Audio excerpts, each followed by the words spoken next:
మీ car EMI కట్టలేకపోతున్నారా? మీ car EMI మేము కడతాం. ఈ నెంబర్కి కాల్ చేయండి. నమస్తే, వెల్కమ్ టు సుమన్ టీవీ. నేను విష్ణు. ప్రస్తుతం మనతో పాటు stock market trader and investor Venkatesh గారిని వారితో మాట్లాడదాం.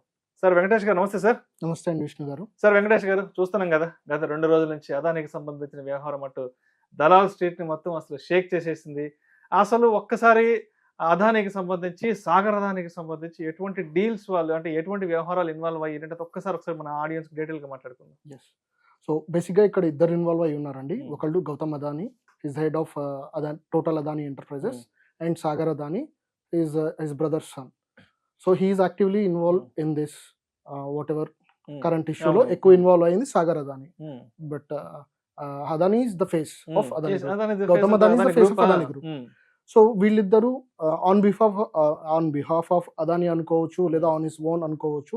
Sagar Adani is actively involved in this Adani green project whole bribery scheme.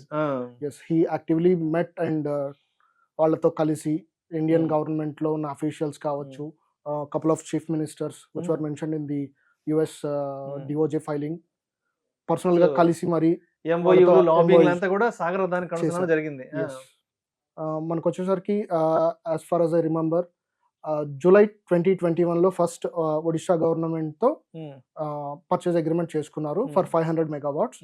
And later in August లో ఆంధ్రప్రదేశ్ కి గౌతమ్ అదానీ వచ్చి personally met the then chief minister YS Jaganmohan Reddy, and 7,000 megawatts కి అగ్రిమెంట్ చేసుకున్నాం అని చెప్పి to accept the SECI offer అని చెప్పి వాళ్ళు అనౌన్స్ చేశారు. SECI అంటే solar energy corporation of India. So ఇక్కడ 3 entities, అదానీ గ్రీన్ ఎనర్జీ అనే group, SECI and the state governments which are making the agreements. Adani is making agreements with SECI. దాన్ని power supply agreements అంటారు. ఆ పవర్ సప్లై అగ్రిమెంట్స్ లో per unit cost అనేది వాళ్ళకి favourable గా చేసుకొని అగ్రిమెంట్ చేసుకున్నారు SECI తోటి. సో ఇప్పుడు SECI నుంచి స్టేట్ గవర్నమెంట్స్ అగ్రిమెంట్స్ చేసుకోవాలి.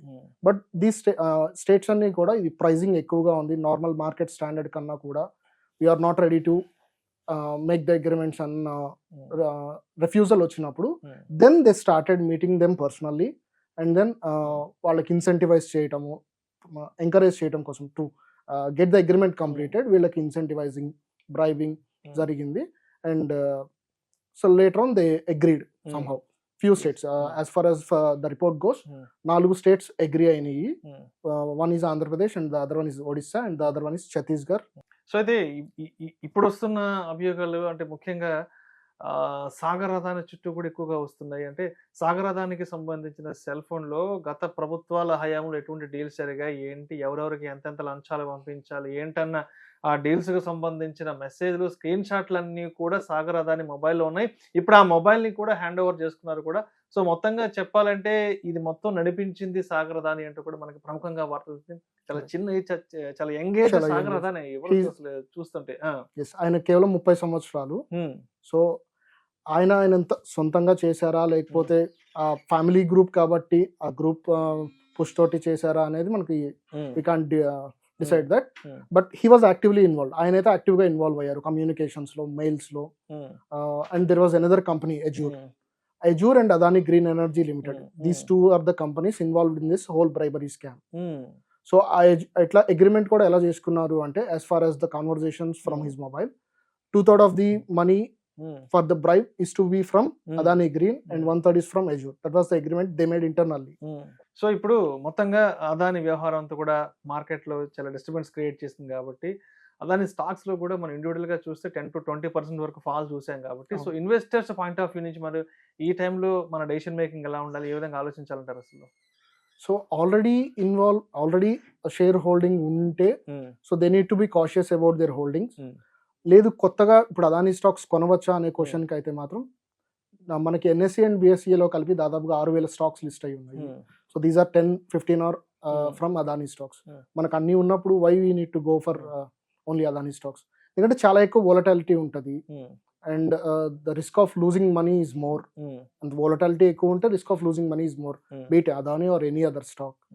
So why going into the risk knowingly? అంటే ఈ టైంలో చాలా మంది రిటైల్ ఇన్వెస్టర్స్ కొంత గ్రీడీతో ఎలా ఆలోచిస్తారంటే, అదాని గ్రూప్ స్టాక్స్ అంతా కూడా ఇప్పుడు బాగా డిస్కౌంట్‌లో ఉన్నాయి గదా! రూ. 1000 స్టాకు 600కి, 700కి వచ్చేసింది. చాలా తక్కువ ప్రైస్‌లో అవైలబిలిటీ ఉంది కాబట్టి ఇప్పుడు కొనిపెట్టేసుకుందాం, ఎంతో కొంత ఇన్వెస్ట్ చేద్దాం అన్న గ్రీడీ పర్సెప్షన్ కూడా చాలా మందికుంటుంది. అంటే మార్కెట్ ఫాలో ఉంది. అదాని స్టాక్స్ కూడా చాలా డిస్కౌంట్‌లో ఉన్నాయి. సో, ముందు కొనిపెట్టేసుకున్నాం. తర్వాత మళ్ళీ ఎప్పుడోసారి మళ్ళీ స్టాక్స్ పైకి లేస్తాం. మరి అటువంటి ఇన్వెస్టర్స్‌కి మీరేం చెప్తారు? సో ఇట్లాంటి సిట్యుయేషన్‌ని మేము మార్కెట్ టెర్మినాలజీలో ఫాలింగ్ నైఫ్ అంటాము. Falling knife. Falling yes, knife. Yes, exactly. Ah! You should never catch a falling knife. Hmm. ఎందుకంటే మనం హిండెన్బర్గ్ రిపోర్ట్ వచ్చినప్పుడు last year hmm. Adani enterprises was trading around 4,000 rupees. Hmm. అది ఎక్కడికి వచ్చింది? ఈ రిపోర్ట్ న్యూస్‌లో మొత్తం సర్క్యులేట్ అయ్యేసరికి 1,017 రూపీస్‌కి వచ్చింది. హ్మ్. So 75% of your 75% capital is eroded. హ్మ్. ఎంతమంది అలా హోల్డ్ చేస్తారు? ఒక 1 లాక్ పెట్టున్నారు ఒక పర్టికులర్ పర్సన్. హ్మ్. అది రోజు రోజుకి కరిగిపోతూ 25,000కి వస్తే ఎలా ఉంటుంది? హ్మ్. So that is too much of risk to enter. హ్మ్. మీరు అన్నట్లు రివర్సల్ తీసుకోవచ్చు, బట్ ఇంత వోలటాలిటీ ఉన్న స్టాక్ ని ఎందుకు చూస్ చేసుకుంటున్నారు? Unless you are actively involve, you know the company fundamentals and very well. ఎందుకు? వై అదానికి? అంటే ఇప్పుడు చాలా మంది కొత్త రిటైల్ ఇన్వెస్టర్స్ మైండ్ సెట్ ఎలా ఉంటుందంటే, మార్కెట్లో కూడా వాలటాలిటీ ఎక్కువ ఉంది, ఫాల్ ఎక్కువ ఉంది. తర్వాత ఎస్పెషల్లీ అదాని గ్రూప్ స్టాక్స్‌లో కూడా చాలా ఫాల్ ఉంది కాబట్టి, ఈ టైంలో మనం ఒక ఆపర్చునిటీ తీసుకోవచ్చు కదా! ఈ టైంలో కూడా కొనలేకపోతే 1-2 ఇయర్స్ తర్వాత అసలు కొనలేమేమో, అప్పుడు బాధపడాల్సి వస్తుంది కదా! అరే! ఆ టైంలో ఒక రూ. 1000కో, ఒక 500కో కొనుక్కుంటే ఇవాళ అది ఒక 2000, 3000 అయ్యేది కదా! అంటూ కూడా అప్పుడు ఆలోచిస్తారు కాబట్టి, సో ఇప్పుడున్న ఆ డెసిషన్ మేకింగ్‌ని మనం ఎలా కరెక్ట్ చేసుకోవాలంటారు అసలు? సో అంటే కొత్తగా వచ్చే ఇన్వెస్టర్స్ కి నా సైడ్ నుంచి నేను చెప్పేది ఏంటంటే, you need to have lot of patience in stock market to make money. మీరు ఏదైనా సరే అంటే ఇట్లా న్యూస్‌లో మన చుట్టూతో ఉన్న పంప్ అండ్ డంప్ స్కీమ్స్ లాంటివి చాలా ఉంటాయి. సో వాట్సాప్‌లో మెసేజెస్ వచ్చినాయి అని, లేకపోతే ఫ్రెండ్ చెప్పాడని చెప్పి అట్లా ఇష్టం వచ్చినట్టు కనుక కొంటే you will be in the losing side. మీకు మీరు ఓన్గా ఒక కన్విక్షన్‌తో స్టడీ చేయండి.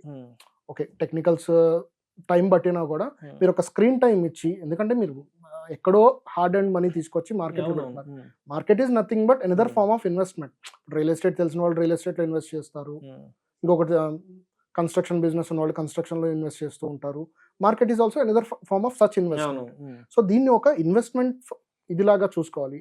సో జనరల్ పర్సెప్షన్ ఎట్లా ఉండిద్ది అంటే, ఇవాళ మార్కెట్లో ఒక 10,000 పెడితే అది రేపటి 20,000 అయిపోవాలి.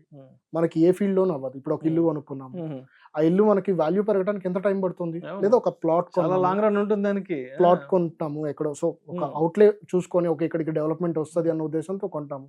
మనం అనుకున్న రేట్ లేదా డబుల్ అవడానికి it will take at least 3-4 years. ఒక పొలిటికల్ ఈ రీజన్స్ అన్ని చూసుకున్నా కూడా అట్లీస్ట్ 3-4 ఇయర్స్ పడుతుంది డబుల్ అవడానికి. But why in stock market లో మాత్రమే రేపటికి డబుల్ అయిపోవాలి అన్న మైండ్ సెట్ తో ఎందుకు వస్తున్నారు? అంటే ఈజీ మనీ. ఎందుకంటే ఇక్కడ మీకు ఫిజికల్ గాను మెంటల్ గాను you are not involved in anything. Just ఒకళ్ళు చెప్పారు, కొంటున్నారు, అవి అయిపోవాలి అంతే, అయిపోవాలని ఎదురు చూస్తూ ఉంటారు. That is very wrong perception to see the stock markets. Right. You should give it screen time. చూడండి, నేర్చుకోండి, and then invest in money. Start with small amounts of money. So ఇది ఇప్పుడు మొత్తానికి అదాని వ్యవహారంతో దలాల్ స్ట్రీట్లో కొంత డిస్టర్బెన్స్ క్రియేట్ అయింది కాబట్టి next 4 to 5 days వరకు మార్కెట్ని ఏ విధంగా అబ్జర్వ్ చేసుకోవాలి అంటారు అసలు? మార్కెట్స్ డిస్కౌంట్స్ ఎవ్రీథింగ్ అనేది ఒక పాపులర్ సేయింగ్ లాగా అండి. సో ఏదన్నా ఒక ఇన్సిడెంట్ జరిగింది అనుకోండి, దానికి మార్కెట్ 2 సార్లు రియాక్ట్ అవ్వదు.